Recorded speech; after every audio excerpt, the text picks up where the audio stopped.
This will not be done because government does reflect the prevailing attitudes of the people. Where we are gaining now is the prevailing attitude of the people is changing, and that is very good because it's coming our way and saying government is the problem, it is not the solution.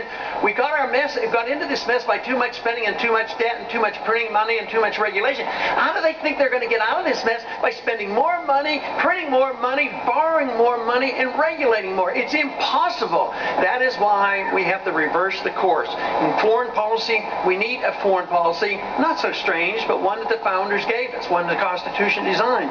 One that is designed to operate in our self-interest and for our national security. That's the kind we have.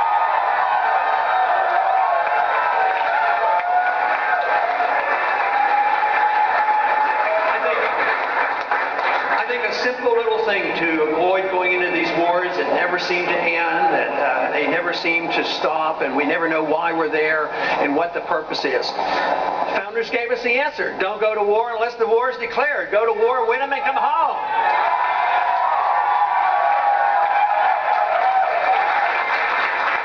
So that's a good place to start. Bring the troops home and have them spend their money here, not overseas. Entitlement system, it doesn't work. It's all well intended. Oh yes, everybody's going to get a house, everybody's going to get free health care, everybody's going to get a free education, and look at what we have.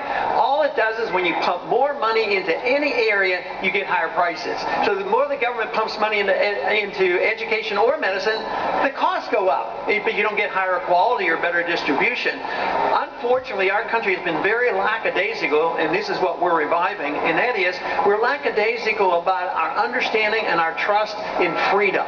This is what we need. We need to restore the confidence that if we want a free and prosperous society, we have to understand the necessity of assuming responsibility for ourselves.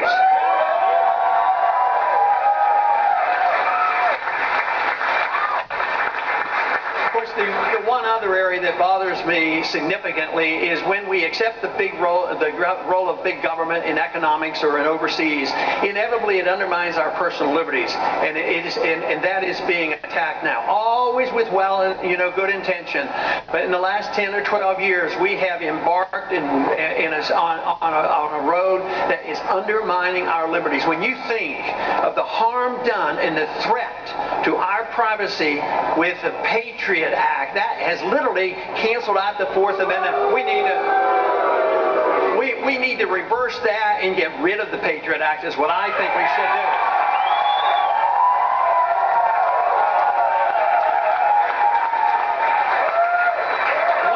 One place where, when the people spoke out, we achieved a lot. And there's a few people in this room, I'm quite sure, are computer savvy and internet savvy. And when they threatened with Stop Online Gambling, Act, which was to take over the internet, guess what? You all spoke out, and at least temporarily, it has been removed from the docket in Washington, both in the House and the Senate. So that is an achievement. When the people speak out, you can get their attention in Washington.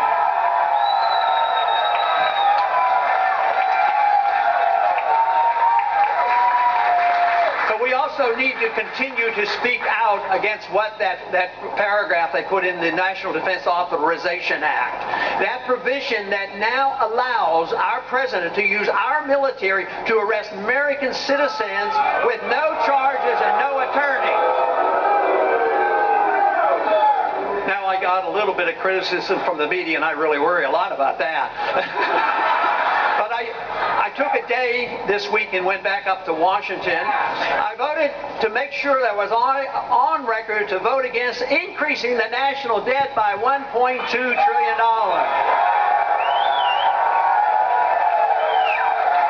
But also, while there, I dropped a piece of legislation in I think is very significant, and I hope we gain the momentum because so many people in the campaign has been aware of this, although it's not noticed much in the mainstream media. And that is, I introduced a bill to repeal that provision and remove that power from our president.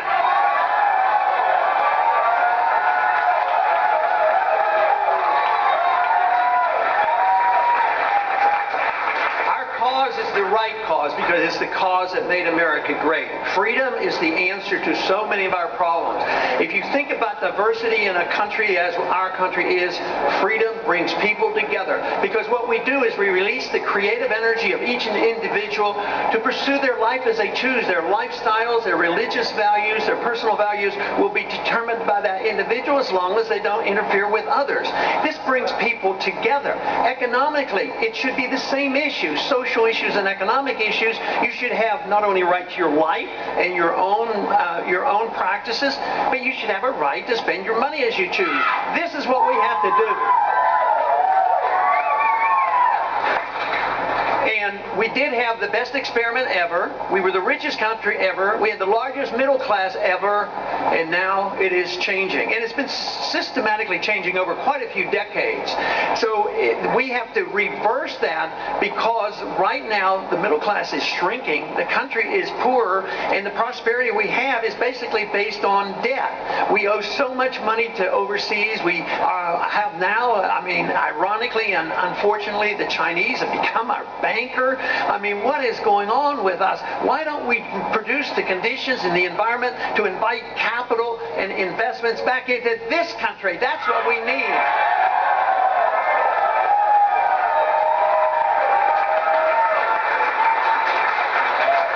The issues you all know very well. The country is coming our way. This campaign has a long way to go. The momentum is growing. The one thing we can say about our campaign, have you ever noticed other candidates going up and then down, up and then down?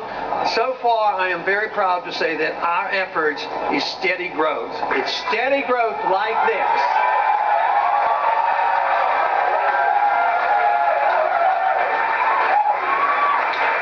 The way it's going to continue, because that is what is necessary. There is a great need for it, and the opportunity is there. And let me tell you how proud I am of all the supporters and all the efforts made in this. And just believe me, thank you very much. Keep up the good work. We have the message, we have the talent, we have the determination, and we will win this battle for peace and prosperity.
Dr. Paul. Thank you, Dr. Paul. Very good.